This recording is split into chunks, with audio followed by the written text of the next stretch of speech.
यदि आप लॉ पढ़ना चाहते हैं तो कहीं और क्यों जाना। हमारे ऐप को डाउनलोड करें और लॉ पढ़ें। नमस्ते सदा वत्सले मातृभूमि। सुप्रीम कोर्ट में एक आज बड़ा मज़ेदार केस आया और उस केस में ऑनरेबल चीफ जस्टिस के सामने आया। इलाहाबाद बेस्ड एक एनजीओ है जिसने पीआईएल फाइल करी। पीसीओ एनजीओ का शॉर्ट फॉर्म है। उसने जो पिटीशन फाइल की उसमें उन्होंने ये रिक्वेस्ट किया ऑनरेबल कोर्ट के सामने कि आप किसी भी जानवर को, जो भारतवर्ष में कोई भी जानवर है, इस जानवर को लीगल इंटाइटी घोषित करिए। अब चीफ जस्टिस ने बहस करते समय उनसे कहा कि why you are saying this legal entity. Legal entity का मतलब तो ये होता है कि वो ह्यूमन बीइंग हो गया, like a human being. Like a human being means your dog is not, dog is like you। आपका कुत्ता आपका नहीं, कुत्ता स्वयं में इंसान है। ऐसा एक इलस्ट्रेशन बहस के दौरान ये बात हुई।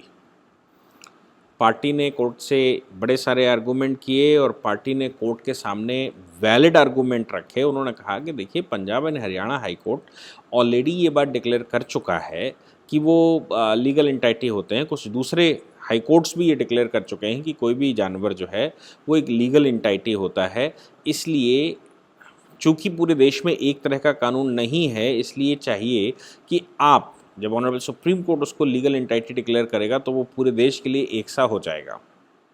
अब क्रूएलिटी ना हो तो लीगल इंटाइटी अगर डिक्लेयर कर देगा ऑनरेबल सुप्रीम कोर्ट तो पूरे देश में कोई भी एनिमल के खिलाफ क्रूएलिटी अलाउड नहीं होगी, यानी कि उसके खिलाफ कोई भी ज़्यादती नहीं की जा सकती।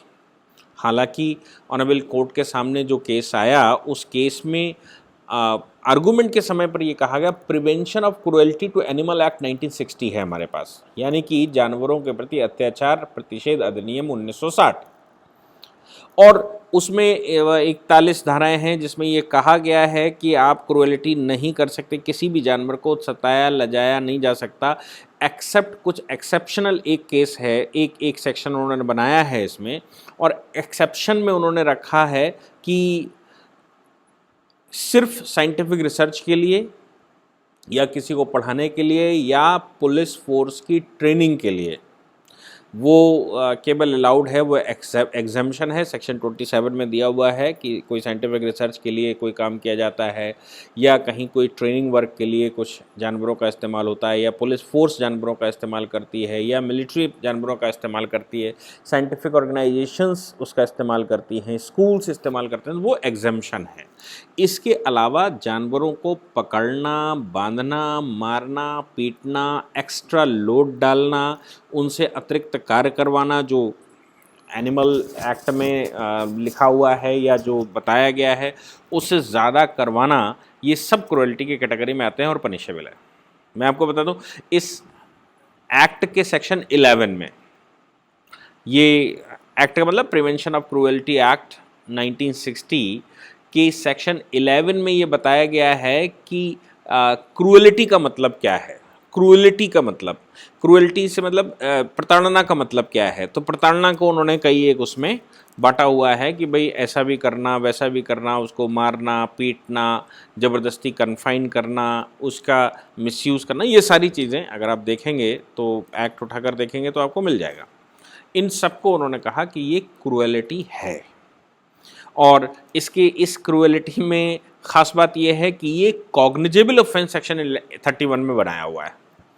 इसी एक्ट के सेक्शन 31 में इसको संज्ञेय अपराध बनाया हुआ है। मैं संज्ञेय अपराध के बारे में आपको बता दूं, when the act is a cognizable offence, इसका मतलब उस पर एफआईआर होती है और उस पर गिरफ्तारियां सीधी की जा सकती हैं।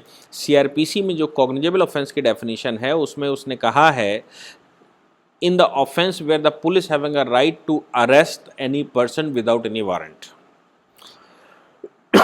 यानी कि बिना वारंट के किसी भी व्यक्ति को गिरफ्तार करने का अधिकार जिन मामलों में भी कोर्ट को होता है उन केसेस को हम कॉग्निजेबल ऑफेंस कहते हैं। ऐसा उन्होंने एक परिभाषा देने की कोशिश की। हालांकि कॉग्निजेबल नॉन कॉग्निजेबल के मामले में हमारे पास कोई दूसरा फार्मूला नहीं है। हमारे पास फार्मूला एक है कि हम शेड्यूल देखें सीआरपीसी का, और शेड्यूल में दिया है bailable, non bailable, cognizable, non cognizable, तो उन धाराओं में हमको देखना पड़ता है। इस वाले मामले में ऑलरेडी इस एक्ट ने कह दिया है कि ये कॉग्निजेबल ऑफेंस है, यानी कि इस पर सीधी कार्रवाई की जा सकती है।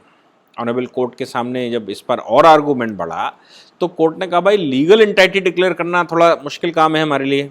अगर हम उसको लीगल एंटाइटी डिक्लेयर कर देते हैं तो देश में वो इंसानों के बराबर खड़ा हो जाएगा।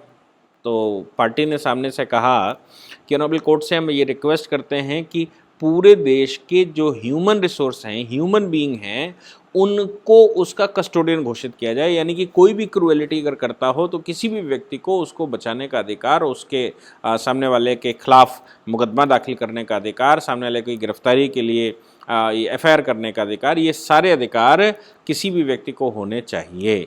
ऑनरेबल सुप्रीम कोर्ट के सामने उन्होंने कहते हुए ये भी कहा कि देखिए, अगर आप चाहें तो पंजाब हरियाणा हाई कोर्ट का जो केस है Karnail Singh versus state of Haryana, Uttarakhand high court का केस है Narayan Dutt Bhatt versus union of India, ये दो केसेस को रेफर करते हुए सामने वाला मतलब पिटिशनर ने कहा कि एनिमल किंगडम के लिए लीगल इंटाइटी रिकॉग्नाइज किया गया है, जैसे कि किसी भी सिटीजन को अधिकार है, जैसे किसी भी सिटीजन के खिलाफ कोई अत्याचार नहीं किया जा सकता है, वैसे ही किसी जानवर के खिलाफ भी अत्याचार नहीं किया जा सकता।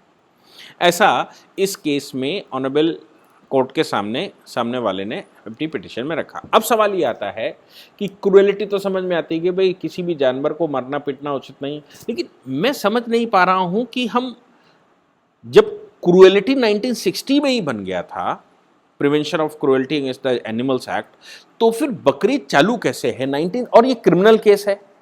मैं क्रिमिनल के बारे में आपको बता दूं कि ये जो पर्सनल लॉज होते हैं ना, लोग कहते हैं ये पर्सनल लॉ है, पर्सनल लॉज केवल सिविल में काम करते हैं, क्रिमिनल में कोई पर्सनल लॉ नहीं होता। क्रिमिनल में कोई पर्सनल लॉ से मतलब ये है कि कोई हिंदू और मुसलमान नहीं है, क्राइम का मतलब क्राइम है, सबको एक साथ ट्रीट किया जाएगा, किसी आसमानी किताब से ट्रीट नहीं किया जाएगा।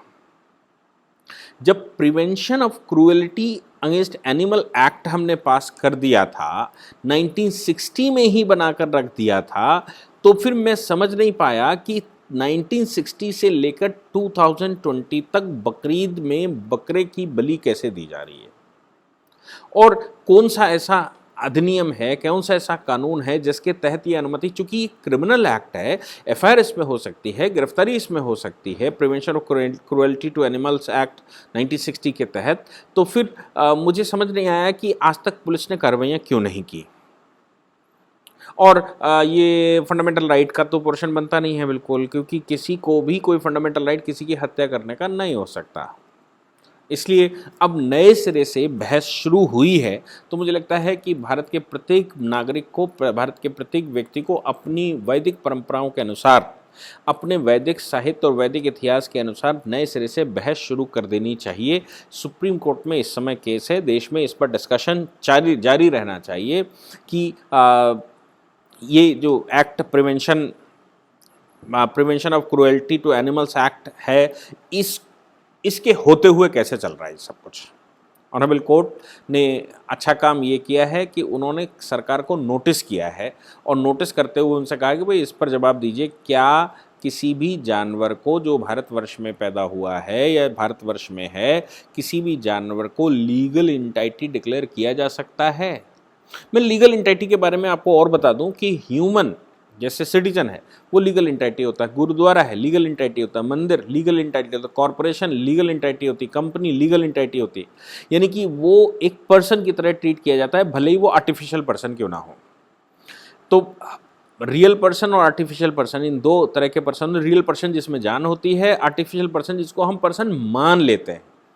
तो हमने मंदिरों में चूंकि भगवान को माना हुआ है कि ये विग्रह स्वरूप भगवान का है और भगवान इसमें स्वयं विराजमान है, इसी को ध्यान में रखते हुए हम मंदिरों को लीगल एंटिटी मानते हैं, लीगल पर्सनालिटी मानते हैं।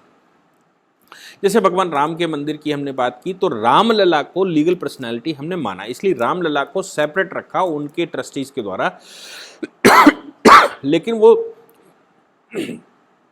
लीगल एंटिटी रहे, पर्सनल एंटिटी रहे। ऐसे ही गुरुद्वारे में गुरु ग्रंथ साहब बैठे होते हैं तो वो पर्सनल एंटिटी देते हैं, लेकिन मस्जिद लीगल एंटिटी नहीं होता, पर्सनल एंटिटी नहीं होता, पर लीगल पर्सनैलिटी नहीं होता। क्यों? क्योंकि उसमें ये नहीं माना जाता कि इसमें अल्लाह विराजमान है, ये नहीं माना जाता अल्लाह की यहाँ पर सत्ता है, ये नहीं माना जाता कि यहाँ अल्लाह है। इसलिए वो केवल इबादत के लिए एक उपयुक्त स्थान है जहाँ पर बैठकर इबादत की जा सकती है। इस कारण से उसको हम लीगल एंटाइटी नहीं मानते। जिनकी लीगल एंटाइटी जिनको मानते हैं उनके नाम से केसेस होते हैं, उनके अगेंस्ट में केसेस होते हैं, और उनके जिनके अगेंस्ट में केस हुआ है या जिसके बिहाफ पर केस किया है, वो कोर्ट में ट्रस्टीज़ के द्वारा कोर्ट में ट्रीट किया जाता है। जानवरों के लिए भी ट्रस्टीज़, कुछ एनजीओ सामने आ सकती हैं, उनके ओनर सामने आ सकते हैं, उनके मालिक सामने आ सकते हैं जो ये कहें कि भाई हम लीगल एंटाइटी हैं। कुछ हिंदू संगठन सामने आ सकते हैं। क्योंकि हिंदू संगठन मानकर चलते हैं कि हमें हत्या नहीं करनी है या जानवरों का प्रोटेक्शन हमें करना है। तो ऐसी बहुत सारी एनजीओज़ पेटा जैसी देश में चलती हैं जिन एनजीओज़ का काम है कि वो जानवरों का प्रोटेक्शन करें, तो वो इस बिहाफ पर सामने आ सकते हैं। मैं साधुवाद देता हूँ ऐसे पिटीशन फाइल करने वालों का, जो भी हश्र होगा। लेकिन फ़िलहाल ऑनरेबल सुप्रीम कोर्ट ने नोटिस केंद्र सरकार को इशू कर दिया है और केंद्र सरकार से उसका जवाब मांगा है। मुझे लगता है कि ये बहस हम सबको बड़े लंबे स्तर पर ले जानी चाहिए। अगर हम नहीं ले जा पाते हैं तो ये हमारे देश का दुर्भाग्य होगा, क्योंकि कानूनों के जाल में या कानूनों के एक प्रोटेक्शन में पिटीशन गई है, और देश में अगर माहौल भी खड़ा हो जाता है तो हम देश में किसी भी प्रकार की जानवरों की हत्या को रोक सकते हैं, जो भारतीय परंपरा के अनुसार उचित है। Thank you very much. इस पूरी ऑर्गेनाइजेशन को चलाने के लिए आप नीचे डिस्क्रिप्शन से हमारे ऐप को डाउनलोड कर सकते हैं, जिससे कि लॉ स्टूडेंट्स को, लॉयर्स को और आम आदमी जो लॉ जानना चाहता है वो पेड क्लासेस का लाभ ले सकता है।